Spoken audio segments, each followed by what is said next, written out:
Well,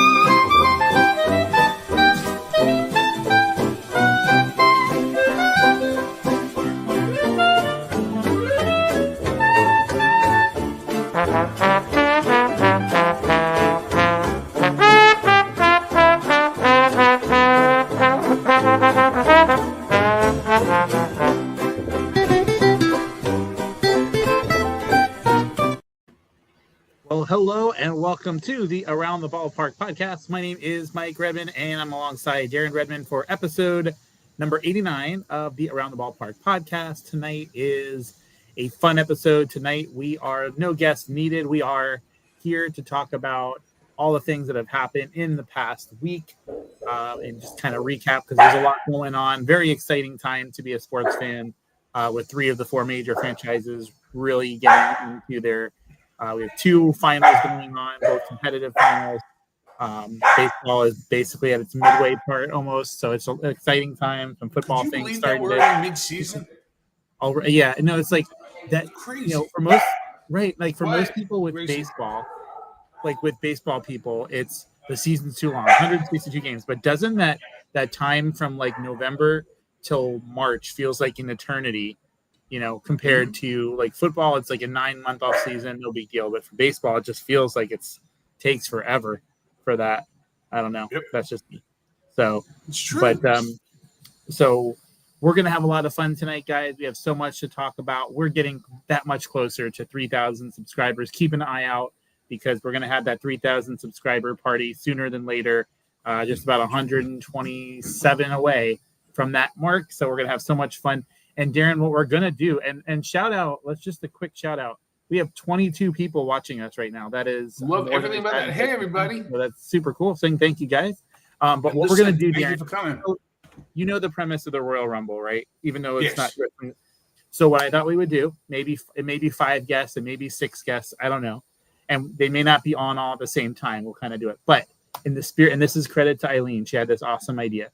What we're going to do is when we get to that 3,000 subscriber party, we'll have our episode, and all that stuff, and we'll have a special guest already, but we'll have the Royal Rumble style. We'll have that 10-second timer, and at the end of that 10-second timer for each guest that we have, it'll be Pam, and it'll be surprise, and that's our guest that we have. Returning guests that are coming back to hang out with us for 20 minutes here, 20 minutes there. So it'll be a little bit of fun, surprise, mystery guest. Ooh, I love that. I cannot wait for that. With a little countdown. So once we know we're getting to that mark, we'll schedule that, and it'll be so much fun. But before we talk about all the fun things going on, Darren, we have to talk about Nashville Tax Solutions, Christopher Bennett, our fine folks over there. And so if you wouldn't mind, let's tell the people, the 25 people that are on right now, what it is about Nashville Tax Solutions. Fort Pierce, Palm Bay, tax problems weighing you down? Are you behind on your filings? Are you facing a lien? Nashville Tax Solutions is here to help with expertise and dedication that you need. Their experienced team handles the IRS so you do not have to. But don't just hear it from us. Clients do say it best. For example, one client has said Chris Bennett and his team turned a nightmare into peace of mind. They're sharp, they're honest, and most importantly, they truly care. So don't let tax stress take over your life. Call 855-627-4829. Visit NashvilleTaxSolutions.com or email info@NashvilleTaxSolutions.com today. Nashville Tax Solutions, real help and real results. So I almost wish I had like a wheel to spin because we have so many topics we can kind of chat on that so much is going on. When you think of the world of sports, I think the lull for me is the month of February, right? Because there's the Super Bowl for the big wigs. Yes, there's NASCAR if that's your thing, but it's really like that lull where it's like not much going on. You have that itch because it's not quite pitchers and catchers.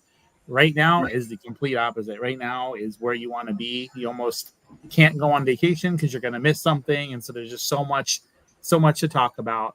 So I'm gonna go off first. I'd like to get your thoughts and insights. So let's talk about the WNBA, shall we? And so right now we're about 11, 12 games into the season, and it's an exciting time. And so we have 2 teams in the different divisions. We have the Liberty in the Eastern Conference, and we have the Lynx in the Western Conference that are killing it right now, 9-1, 10-1. We got some teams near the bottom there, and a lot of teams kind of hovering out in the middle.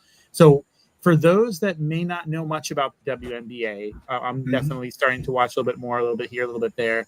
What would you say about the product is the number one reason right now that someone should be watching the WNBA if they're not watching it already?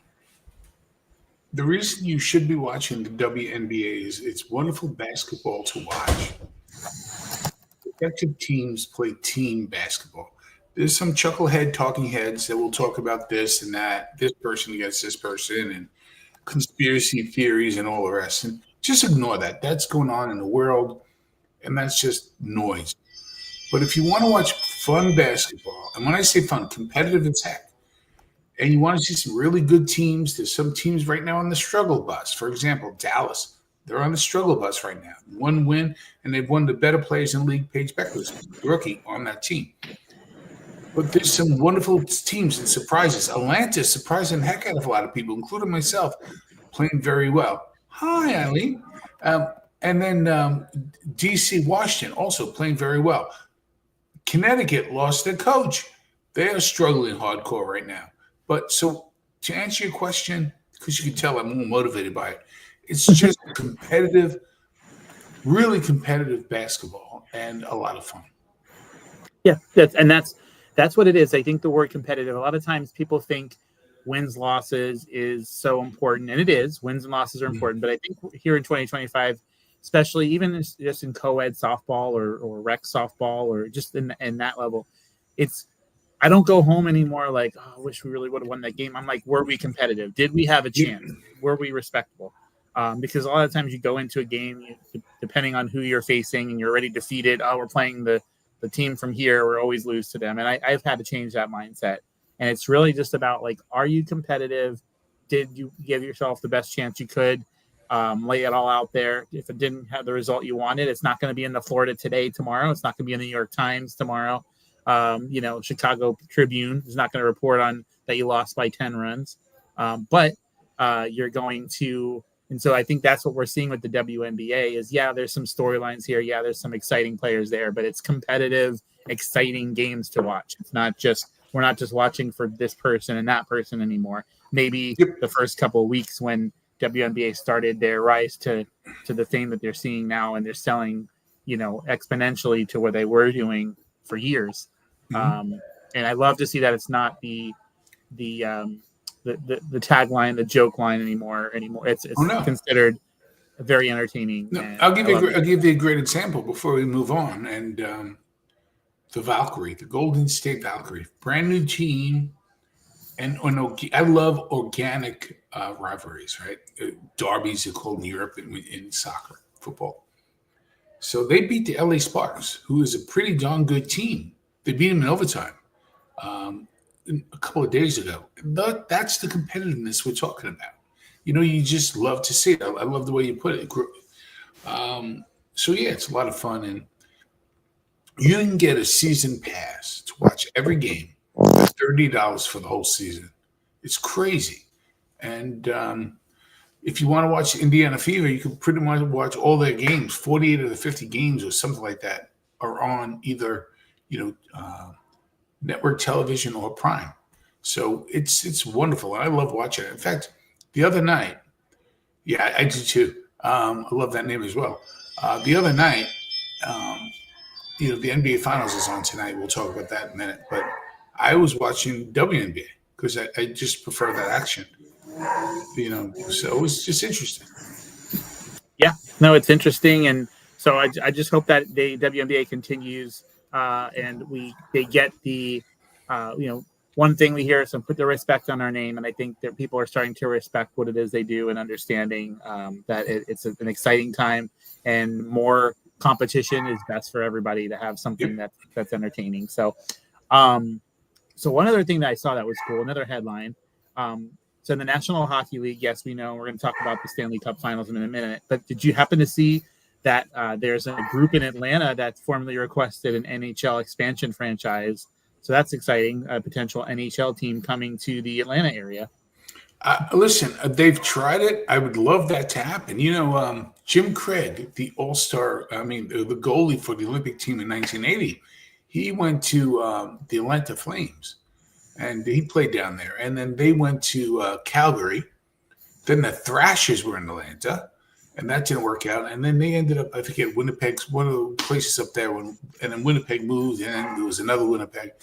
My point is they've tried Atlanta before. Atlanta can work. Atlanta will work better now because you got the future Stanley Cup repeat champions of Florida. Yeah. you have the Panthers down there. You have Tampa Bay down there. You have Nashville. You have North Carolina. So you have a nice hub.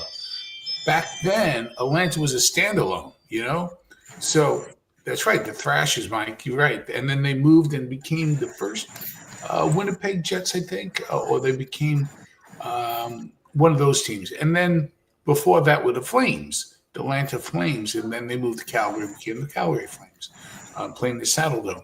I would love that. That's great news to hear. Did I mention that Florida will win the Stanley Cup again? Did I mention that? Yes. So let's go there next. So on Saturday night, some friends of ours invited us out to go see a group called Truephonic. It's very interesting kind of sound. It's just a lot of different beats going on. It's something different. So we went to this restaurant called Pineapples. Awesome. Had a great time. Then we went to upstairs. They had a level where you can watch different performers come and stuff. So we paid the cover and we threw, went into this thing and we're watching this. And on the TVs, all the TVs by the bar, you see the Stanley Cup Finals Game 5 was going on. So I'm watching this concert going on, but also got my left eye on the monitors, and everybody's kind of watching the concert. But it's great that it's there, and you see Florida jump out to the lead. But then from Game 4, anything can happen because of course Edmonton was up 3-0, and then we saw what happened there and how that turned out. And I love the pan out to the opposing team. That's to see as soon as Florida won that game, the pan out to their stadium and see all the craziness going on, all the fans that were excited and happy. Yeah. And, it was great.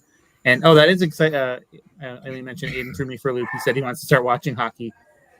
Even if it's for the reason that a lot of people start watching it for fights and all that stuff, eventually it turns into more exciting. There's something going on all the time.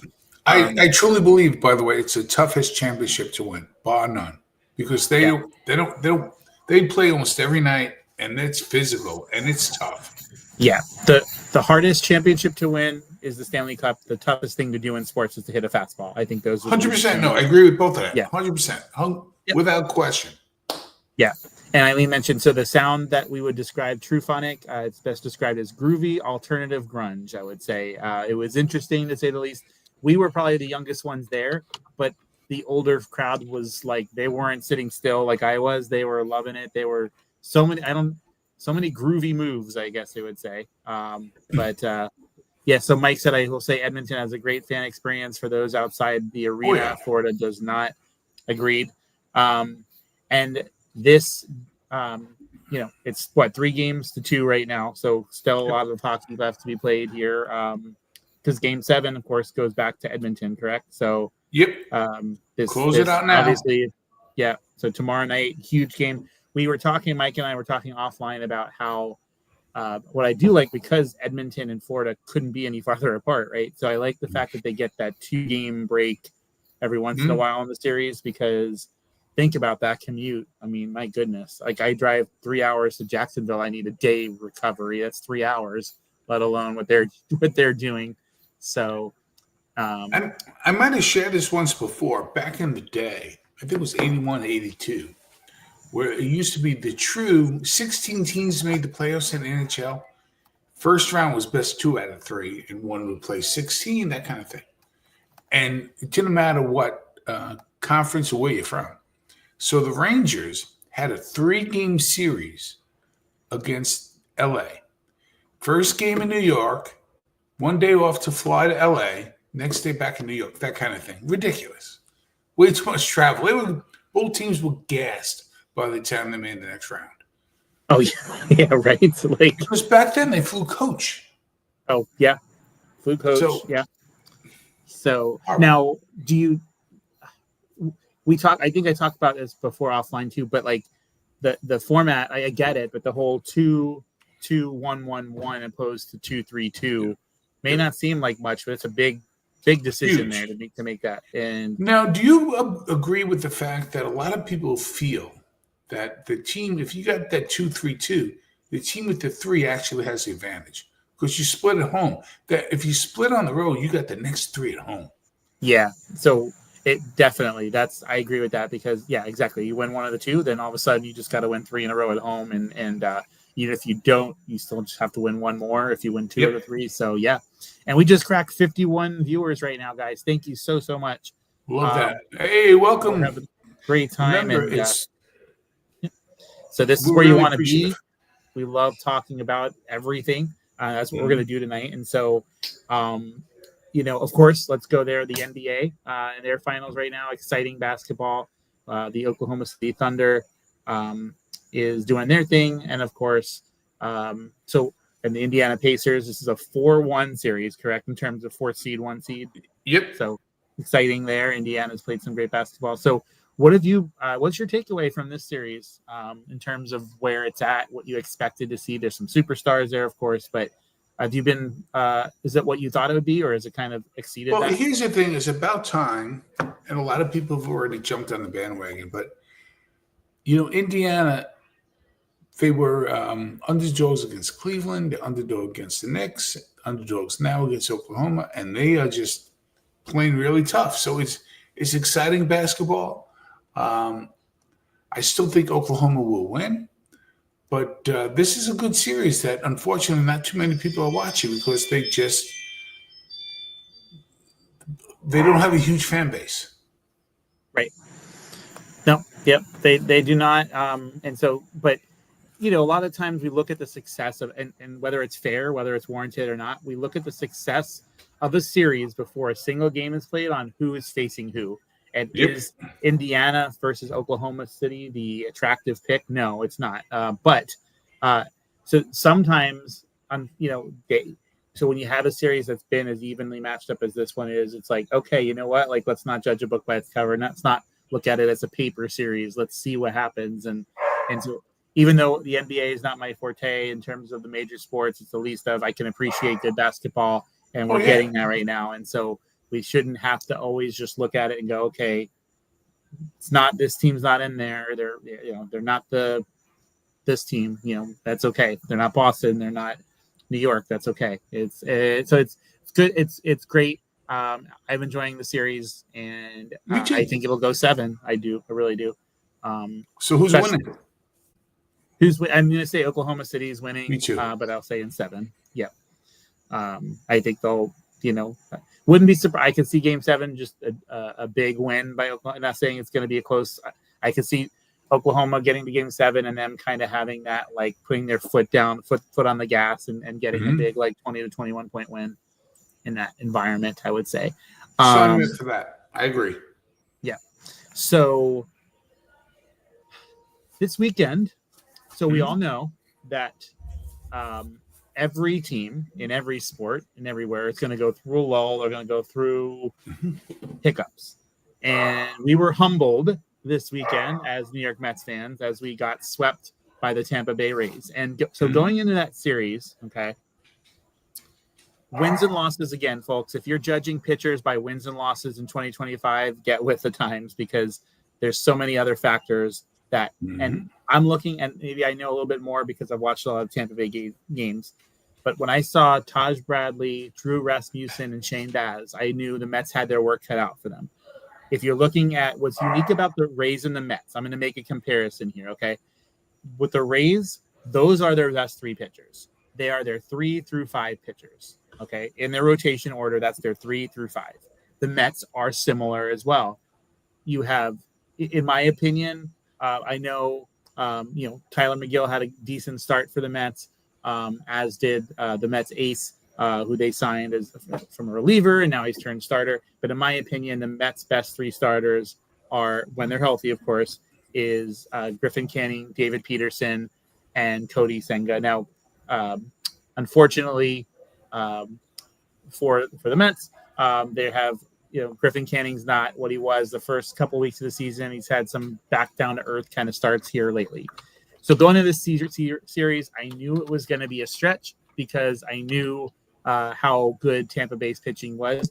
And what really is worrying me more than anything else, yes, we will rebound. Yes, we will overcome this. But the Mets bullpen is as bad as it's been in a very, very long time. There's really not many people. Ryan Stanek has turned into the he's in that Buto category right now where we need to kind of put them on a ship and send them somewhere for a while and think about what they've done. But both of those guys is instant, just, your feelings, your emotions come out of just, oh no, we don't want them anywhere on the mound. So that's my fear right now is the Mets bullpen. And it was great to see Peterson have that complete game. And then ever since then, the Mets bullpen have been exposed. And any team was looking at them right now like, hey, we just got to get to that Mets bullpen and we got a shot to win this thing. Thus, the Rays had a 7-run inning and then a 6-run inning one night, and then the next night a 5-run inning. And that hasn't been happening all year. So, yes, 3 losses in a row looks ugly. But, Darren, let us remind our Mets faithful we're fine. So, yeah, I want to unpack that a little bit because I think you were spot on about so much. A couple of things. There's an ebb and flow to every season. And I'm a big believer in inertia. When the Mets let that first game get away, which is what they did, they let the game get away. And that takes nothing away from the wonderful play of Tampa. But, when you head by 4 or 5 runs, you need to put the hammer down and win. And everything that you said is 100% accurate. Here's the other thing. If you know the Mets like we both do, the Tampa Bay pitching was wonderful. They were throwing high strikes, moving in the strike zone, high strike, and the Mets are susceptible to that. I don't know why people throw low pitches to the Mets. The Mets rake low pitching. The Mets have trouble, and trouble's too strong of a word, but just let's use that to move along the conversation. The high pitch. I know you look at Alonso, and who's playing really, really well. And but they were susceptible. They had to take their ride on the humble bus this weekend. Good pitching, playing against a good team. And I think what happens sometimes is when you go up too early, you mentally take your foot off the gas.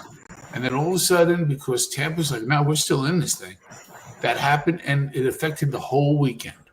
I think the Mets will rebound. Beautiful time to have the day off. They'll rebound hard tomorrow. And they got some tough games coming up. And that's a good thing. Yeah. Now they've got Atlanta coming up next, and really putting that foot on the gas to that team. It would be, I know they're 13.5 back, but like Atlanta would like nothing more than for a sweep here and so this is the time. Part of the reason why they had that 6-game winning streak is because guys like Soto and Nimmo and McNeil, now not that Alonso wasn't doing his thing or Lindor wasn't, but those 3 guys were legit in that 6-game series. The Mets have been exposed 6 through 9. The biggest hole in the Mets lineup right now, of course, is Francisco Alvarez. We know Tyrone Taylor is limited offensively. He's great defense. He's made some stellar plays on the outfield, but Alvarez right now, and he's 3rd in the National League All-Star voting, which blows my mind with his 2 home runs that he has. But so that's the guy that really worries me. I'd like to see Terrence get some more playing time here, more 50-50 share. We've said that months ago. And Mike mentions great point. We watched the Panthers do that the other night, up 3-0, lose 4-3. Yeah, that was. I thought of you instantly as the goals were coming across. I saw that on the ticker. I was like, man, you're at the watch party, and I can't imagine a lot of happy folks there. But I think all is fine tomorrow. It needs to be done tomorrow. Nobody wants that game 7, so tomorrow is the game 7 in my opinion. But yeah, so Mets got the Braves coming up next. Now one thing I was surprised about, we saw Paul Blackburn pitched in relief and did terrible. I really thought he would be that guy to replace Cody Senga. We know now he's going to be out a minimum of 5 weeks, so it's not the worst thing in the world. We know that Sean Manaea is pitching for the Brooklyn Cyclones in a rehab start, so we kind of have to get through the next 3 weeks, 2 weeks, maybe not even maybe 2 weeks, and then Manaea for Senga. Hopefully that will be like where we haven't really lost anybody. A little worried about Griffin Canning in terms of him regressing just a little bit. Need to see a little bit more out of Tyler McGill, but it's really the bullpen at the end of the day. So they need to win this series. They may only win it. It doesn't seem like they're going to score a lot of runs. They may only win it 3-1 here, 2-1 here, but they got to get 2 out of 3 in this series. That's all right. Yep. Got to. But shout out to Tampa Bay though. Like, surprised they're 3.5 games out of the division right now. Not just in the wild card, they're 3.5 back in the division behind the New York Yankees, and so they're playing really, really good baseball. You got to give them all their flowers. Absolutely, they played very well. Critical when they sent down Chandler Simpson back to AAA, but their guys have been earning the stripes in the lineup. Junior Caminero, Jonathan Aranda looks like an all-star. He is an all-star in my opinion, and some other talented guys. So Rays have been exciting. So I'll be going 2 weeks from tonight. Darren and I will be at my first regular season game, going to the Tampa Bay game in the battle of the teams with no home. I'll be seeing the part of the Tampa Bay Rays Oakland Sacramento series and again we could talk about this again some other time, but night and day, Tampa Bay has done their move with class. It looks like a place that everybody likes going to. It's Steinbrenner Stadium field, and they make it fun, and people like being there, and it looks like a Tampa Bay game. That Sacramento mess, that's just like, I love when you mention it. They're doing their post-game conferences out of a what was it, a Ford F-150? Where right? Yes, it looked like a barn almost. Yeah, it's terrible. Without the hay, a storage bin, basically. Yes, it is terrible. That's a mess. So I'm very interested to talk about this next topic, and the ball, or you have the mic here. Rafael Devers, San Francisco Giants, no longer on the Boston Red Sox. Not going to be playing third base. It seems like that started this whole debacle. Your thoughts? Go ahead. You have the floor. I'll share mine at the end. I can't wait to hear what you have to say. Mike Clark, I want you to listen closely to this as well. All right, a couple things. How good of a player is Mookie Betts? How good of a player is Mookie Betts? Pretty damn good, right? Yes. Oh, yeah. Didn't he play for the Red Sox and they pretty much let him go away for just a candy bar? Right? Yes. Okay. And now, history repeats itself. Little different scenarios. I don't want to play here. I don't want to play there. But when you have a talent as well as, important as Rafael Devers is, you find a way. And now, it's not as bad. Mike, this is why I wanted you to listen. It's not as bad as Brad Marchand being traded within the same conference. But this, what this tells me? This tells me that the Giants feel that they can take out the Dodgers, which is beautiful. And I think that's what they're going for, because the Giants are not too far away from the Dodgers right now. They both have very good pitching. I think so. And let me tell you something. Rafael is going to love playing in San Francisco. Boston Red Sox, what the Boston Red Sox did when they made this trade, was say, we can't deal with this guy. We're just going to get rid of him. And having no plan B. This was ridiculous. Much like the New York Knicks, when they fired their coach. They got to the conference finals. They fired their coach. And they got nobody. Yeah. The Steppers did bits of that too. You're going to get rid of him for what? You got 2 journeyman pitchers and what? A hot dog? Terrible. Terrible. Now, I'll say this. I wouldn't want that kind of player in my clubhouse. Now, I'm not saying he's going to be that way in San Francisco. It sounds like he's saying he's saying the right things. I'll play wherever they want me to play. I'll DH if they want me to DH. He's saying the right things now. He didn't come off very good in this whole situation. Oh, agreed. He made it clear in the first press conference in February, I'm not playing anywhere else. I'm playing third base. So it's been awkward all season. His numbers have still been great.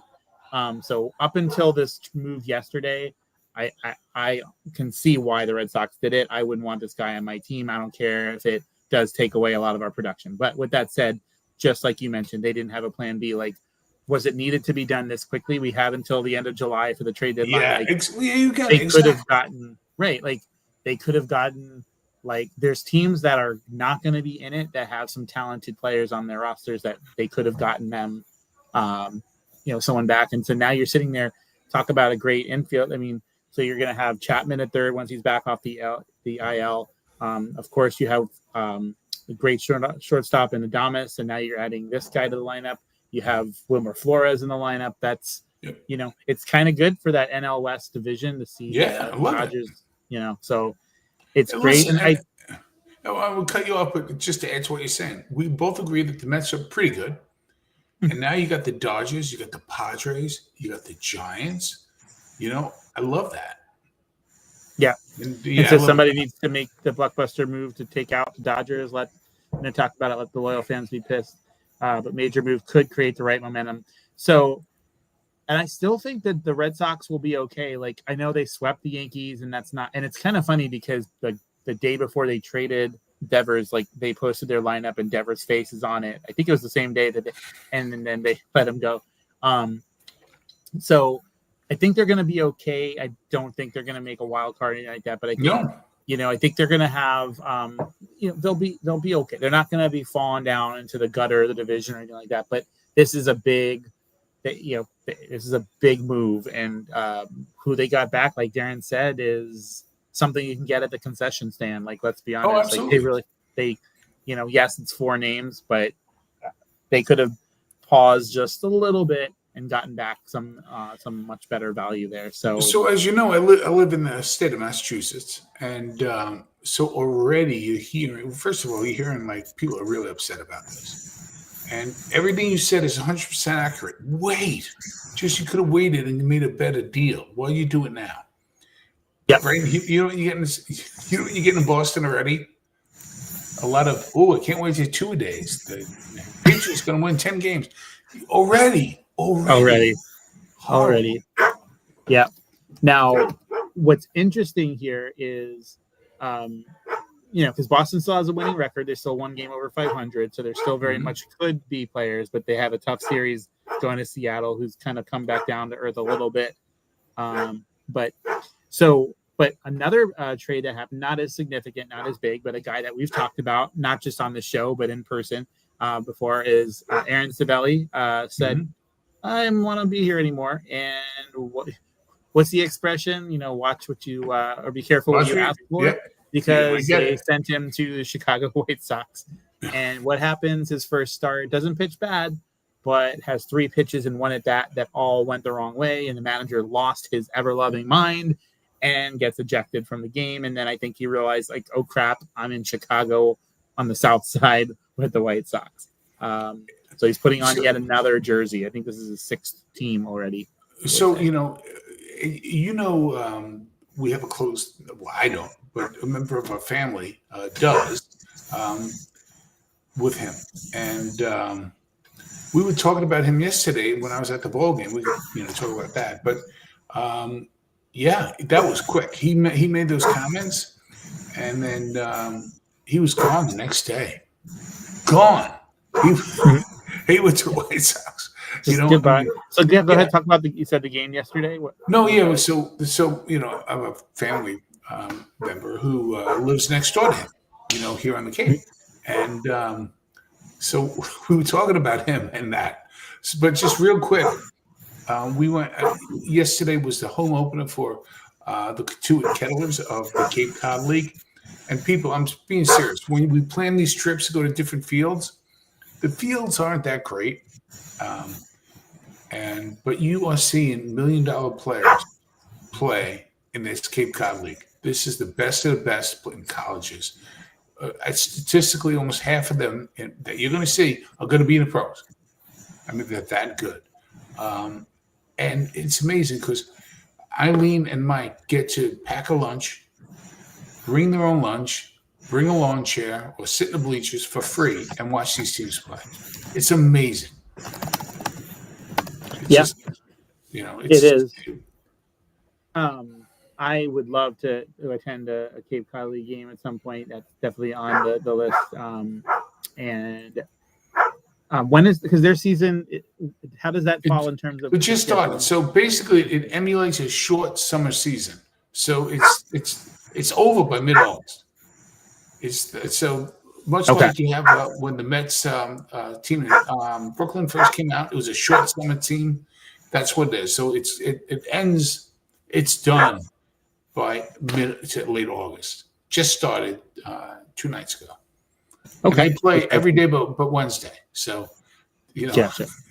so Okay. it's just, and again, so you where you live, imagine 6 baseball teams in the area between Palm Bay and Melbourne. That's what it's like. They're so close. It's great. Wow. Yeah, Okay. it really Yeah, is. that's really great. And I so kind of going back real quick, I saw Mike's comment. I'll put that back up there, talking about the Dodgers. It does feel, it's funny. I was messaging a buddy from work the other day. He's a big Cubs fan. I'm like, of course, Mets fans, Cubs fans. I'm like, hey, you know what? Like, with our powers combined, we could knock these Dodgers out of here.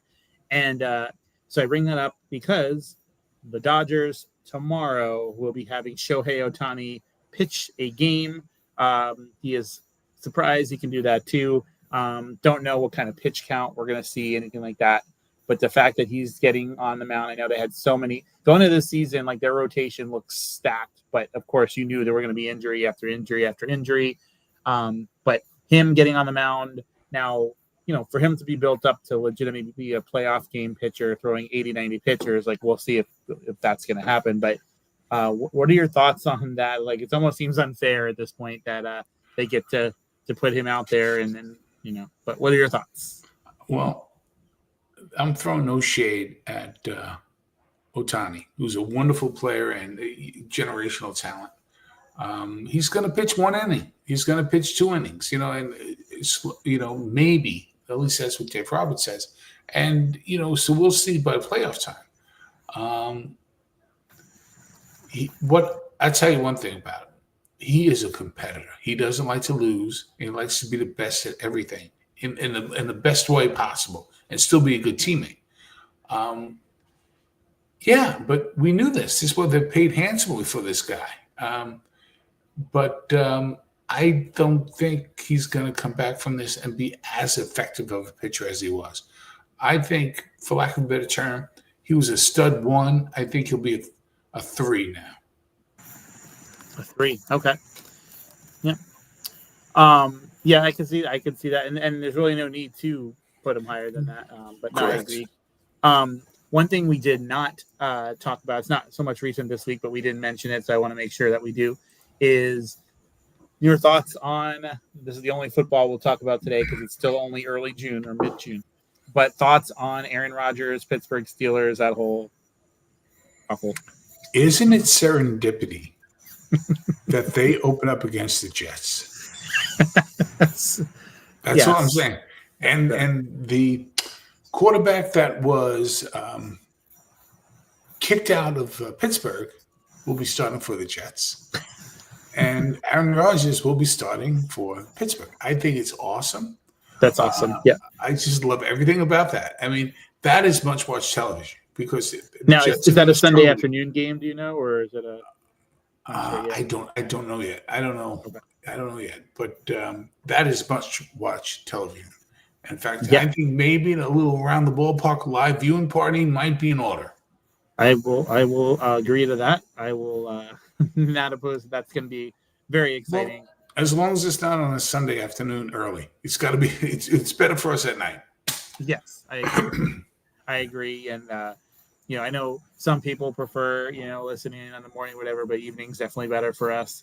Yep. But no, that'll be a lot of fun. I'm sure they'll release a little bit more of that schedule as things go, the whole flex thing and stuff like that. But I wanted to ask, just on a sidebar, just as we, just got 2 more things here on my end, and I'll ask you if anything to finish up.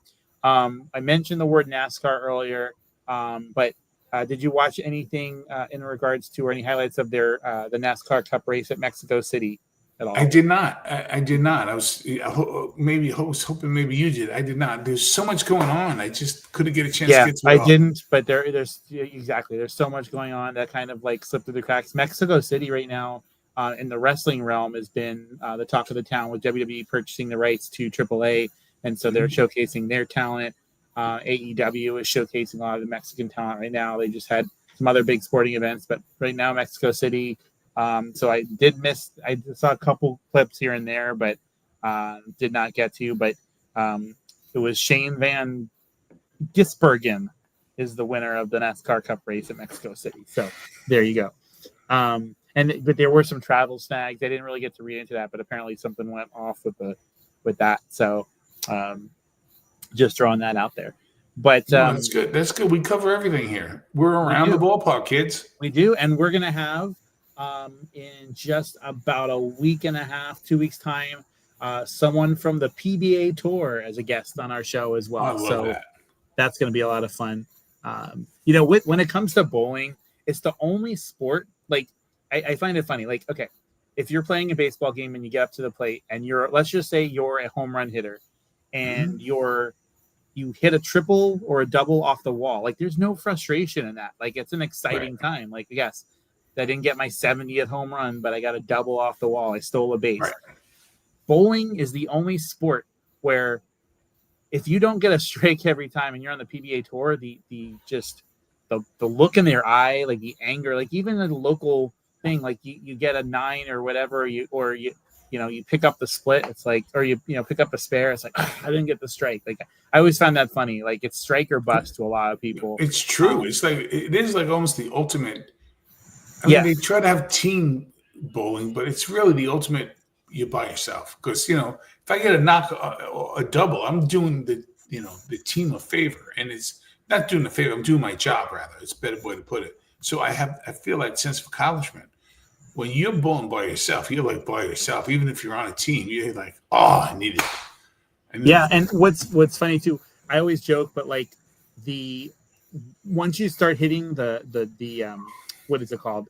Once you start hitting the French fries, and it goes, which are down, delicious. Like, yes, yeah, for sure. So I'm gonna show a little thing here if I can get it while we're talking about.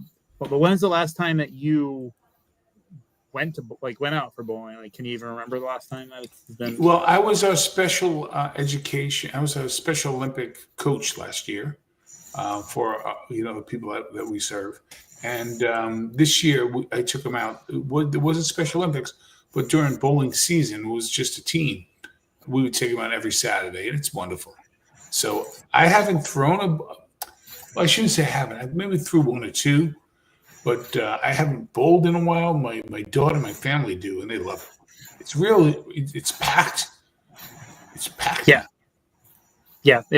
It's funny because when you go like locally and you try to, it's always fun to go in the evening because they have like the Cosmic Bowling or whatever they call that. But I'm not sure if it's showing up on your end. Yeah. So this is Sean Rash. He is going to be on our show, I believe, in just about a week and a half from now. He's career earnings, $1.6 million career earning on the tour. Awesome. Has had a couple. Just a little bit about Sean Rash, 17 PBA Tour titles, including 2 major championships, was the 2020 or the 2011-2012 PBA Player of the Year. And he was the first, and we'll have to talk about this with him on the show, but Sean Rash was the first player to bowl multiple televised PBA 300 games. That's pretty awesome. So that's going to be a lot what of fun. I'd like to talk about with that is the mindset. You got to be locked in. You can't be. You seriously got to be locked in because yes, like the heart. You can't. You're not approaching that man while he's throwing that when he's at 290. No. And Mike says, I believe bowling is the only sport you can be in the Hall of Fame without being a pro. Every sanctioned 300 game is logged there. Yes, that is correct. I love that. Yeah. And so we were joking about the two, like the frustration of not getting a strike every time. Like, I've seen the person with 9 frames of a strike and they get a 7 in the second frame of the 10th or the second round of the 10th frame, and the frustration, like, it's real. Like, you don't say anything if, like, you want to console them. No, say nothing. Yeah. And do you ever have that awkwardness too? And we'll talk about it then too. But like when you do the exact same motion that you've done 6 times in a row and gotten a strike or close to it, the same exact motion, change nothing up, and you get a 3, and the pins are all over the place. And like you walk backwards to get your ball, and you got your hand over the air dryer thing, and you're just like, what? Like the frustration of like, I did nothing differently, I did nothing wrong here. Why is this happening? But so we're having a lot of fun. Well, that's the whole thing that I'm kind of talking about, because then you get into your head. You can't allow those thoughts to get in your head, because once it happens, it's done. You know? Yes. So, but guys, thank you so much. I almost hate to sign off here. We're at 60 people right now. So we'll just a few minutes left, and we're gonna sign off here. Real quick, I mean, it kind of merged into what another thing we're doing. And again, it was your idea about doing the summer movie. So I went to see Materialist today. Materialist, okay. Was it the Mystery Monday movie? No, in fact, the Mystery Monday movie comes back next week. And so I'm excited about that. Yes. But it went exactly how we said it would. Okay. So we were correct on Materialist. Yes. Okay. So, because and we've talked about this a little bit, but with the movie Life of Chuck, completely wrong. Not that we were wrong, we just didn't know. It was so good, people. Go see Life of Chuck. Yep. Oh, Heather, here, you're not late. We're gonna start all over. You're here. No. I love the turtle. I need to know: do we have a story behind the turtle that kind of looks like Gamera? Remember Gamera? We were kids of monster movies. Yeah. Gamera Heather, was go ahead always and put nice in to the the kids. Put in the comments, Heather, what that is. But that face you just saw, since you just joined, I'll just share real quick. This is Sean Rash that you're looking at on the screen. He's going to be our guest in just about a week and a half from the PBA Tour. First ever Pro Bowler to have multiple 300 games televised. So that's going to be a lot of fun to talk to him. But yeah, Heather, share with us in the comments. We have a few minutes left, so you're perfectly fine. But what the story of the turtle is, I am. Oops, let me take that off there. I keep hitting the wrong button. Get to this. Looks like the turtle's lunging. Yes, it looks like the turtle's lunging. But we're so happy you're here, Heather. This is how happy we are. We're that happy. Yes, we are. I'm gonna leave that there. Paddington's gonna make an appearance every episode.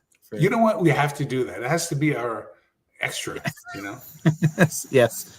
But again, guys, we are just 14 subscribers away now from 2,900. So help us get there so we can have a 3,000 subscriber party. And talk about a party. So this place that Heather and I and Mark and a couple others, Eddie, who's been on the show before, went to. So this restaurant called Pineapples, the most amazing menu, the vibe of this place, right? It's a 3-story place. So the first level is where they have like a bar, and they have like just like intimate dining, that sort of thing. The second level, they have a bar, but it's mostly for the concert experience. So you go and you watch the show. On the third level, it's like a rooftop bar. So they have a bar here, but then you have sit down, have a nice meal, overlooks kind of like almost by the causeway and a river and stuff. Awesome environment. So we've been twice now, and I've never been before, and I've been twice in 2 weeks. They have an item that Heather can account for if you're still watching. It's called the Potato Party. And this party was, they put out French fries, sweet potato fries, potato wedges, and I forget what the fourth potato is on there. But it's not your normal appetizer. Like this thing is the length of like a half a table. Like this thing is massive. And Jerry, a good friend of ours that went with, he ordered it, and we were all picking down and chowing down on it. And there's so much left. He got to take it home, but that's the best appetizer for your buck you can get anywhere. So you're doing it. I need to ask. I need to lean into this because we're talking food, and I love that. And so we have what's called a potato party, right? So we have all that potato. Do you do the ketchup like in a little dot on the side, right? You don't invade the whole thing with ketchup everywhere, do you? So for this dish, I don't even ask for the ketchup at the table. Now, normally I put it on the side so I can dip as many times as I want to. I don't put it directly on there unless maybe if I'm like at a ball game, I want it on there because it's kind of too hard to like dip and fit in your little tiny seat. But so no, here they give you 4 different dipping sauces. So it's all about that there. Ketchup I can have anytime. But so are we still married to the ketchup? or have we moved to, on occasion, using some Frank's hot sauce? Yeah, you gotta have a little of the hot sauce. They have some kind of, I forget if it was like a volcano-ish thing. They had some sort of hot sauce as one of them, and we had actually order separate. Gotcha. I think we had to order extra because it was so good, and we wanted to Love have, that. You really make me hungry, by the way. Just saying. Oh, yeah, by the way, yeah. When you get my age, right, and God knows I'm old. So anyway, when you get my age, and I love to eat at night. I just do. It's what I do. I love it. So I either have a lot of protein at night, or here's a tip, kids, if you're playing at home. So I don't want to say I love potato party. You're killing me here. I love this. I might accidentally on purpose have to make some fries. So here's a new thing that I'm doing, and I recommend for everybody. So about 10 o'clock at night, I get frozen fruit. So it's frozen in a bag, frozen fruit. And then I get the red Solo cup because I don't want to wash dishes. So I put the frozen fruit, it's still frozen, into the red Solo cup. I then put in my scoop of whey protein using chocolate. Now I'm using vanilla. It doesn't matter. You know, I can get it for pretty cheaply. Right there, bam, you're talking 30 grams of protein right on top. Then I add, ready for it, kids? Heavy whipping cream. I just put it right on top.